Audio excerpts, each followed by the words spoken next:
சான்றோர்களின் இயல்புங்க. அவங்க எப்படி இருப்பாங்கங்கிறத ஒரு சின்ன கதை மூலமா உங்களுக்கு சொல்றேன். அந்த காலத்துல காலப்பன்கிற செல்வந்தர் இருந்தாரு. அவரு நல்ல குணம் படைத்தவரு.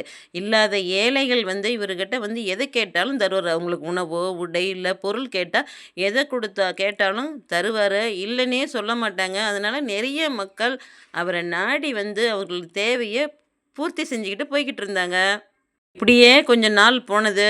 எவ்வளோதான் செல்வம் இருந்தா எல்லாருக்கும் அள்ளி குடுத்தா எங்கேங்க இருக்கும்? இவர்கிட்ட எந்த செல்வமுமே இல்ல. யாருக்குமே எதுவுமே செய்ய முடியாதுங்கிற நிலைமைக்கு வந்துட்டாரு. இவருக்கு ஒண்ணுமே புரியல. என்னடா பண்றது?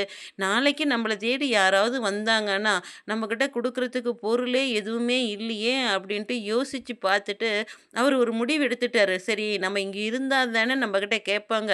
நம்ம இந்த ஊர விட்டுட்டு வேற ஊருக்கு போயிரலாம் அப்படின்னு முடிவு பண்ணிட்டாரு. அடுத்த நாள் காலையில வேற ஊரு போறதுக்காக ரொம்ப தூரம் நடந்துட்டாரு. சாயங்காலம் நேரம் ஆயிருச்சு. பக்கத்து ஊர்ல ஒரு சத்திரம் இருந்துச்சு. அங்க போய் தங்கிக்கிட்டாரு. அந்த நேரம் பார்த்து அங்க ஒரு பெரியவர் ரொம்ப முடியல. பசியில வாடி வதங்கி போய் இருந்தாரு. அவரு சத்திரத்துக்காரங்கிட்ட போய் கேட்கிறாரு, "சாப்பிடுறதுக்கு ஏதாவது இருந்தா குடுங்களேன்னு." அவங்க "எதுவுமே இல்லப்பா.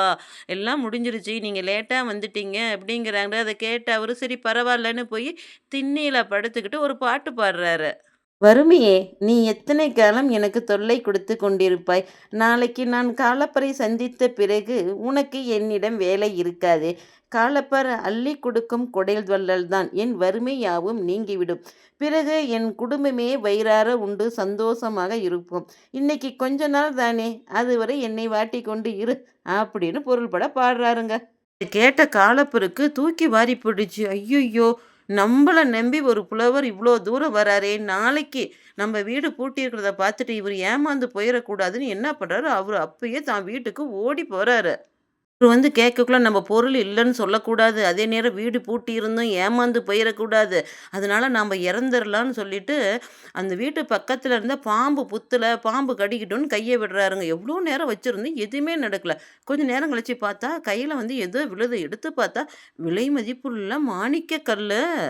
ஒரே சந்தோஷம். புலவர் எப்ப வருவார்ன்னு காத்துக்கிட்டு இருக்கிறாரு. புலவரும் வராரு. அந்த மாணிக்க கல்ல குடுத்த உடனே புலவருக்கு ஒரு ஆச்சரியமா போச்சு. இவ்ளோ விலை மதிப்பு மிக்க கல்ல நம்பகிட்ட தராரே! அப்படின்ட்டு அவரு புகழ இன்னும் பாடி சந்தோஷமா இருந்துட்டு, அந்த கல்ல வாங்கிட்டு போறாருங்க. ஆமாங்க. மத்தவங்களுக்கு கொடுத்து உதவணும்னு நல்ல எண்ணம் படைச்சவங்க, சான்றோர்கள் என்னைக்குமே மற்றவர்களுக்கு தீங்கு செய்ய மாட்டாங்க. தன்னால முடிஞ்ச வரைக்கும் மற்றவங்களுக்கு உதவிக்கிட்டு தான் இருப்பாங்க. ஆனா, இப்ப வர காலங்கள்லாம் என்ன ஆகிட்டு இருக்கு? அந்த நிலைமை மாறி போய்க்கிட்டே இருக்குது. எல்லாரும் நான் ஆடம்பரமா இருக்கணும். எனக்கு அப்புறம் என் பிள்ளைங்களுக்கு வேணும், வேணும்னு சேர்த்திக்கிட்டு இருக்கிறாங்க. அதனால தான் நேர்மை, நியாயம், நீதி எல்லாம் குறைஞ்சு போயிடுது. போட்டிகள் அதிகமா இருக்கு. குற்றங்கள் அதிகமாக இருக்குது. அதே நேரம் இன்னும் சான்றோர்களும், பண்பானவர்களும் இன்னும் இருந்துக்கிட்டு தான் இருக்கிறாங்கங்க. ஆனா என்ன, அவங்க வெளிய தெரிய மாட்டேங்குது. குற்றங்கள் தான் தெரியுது.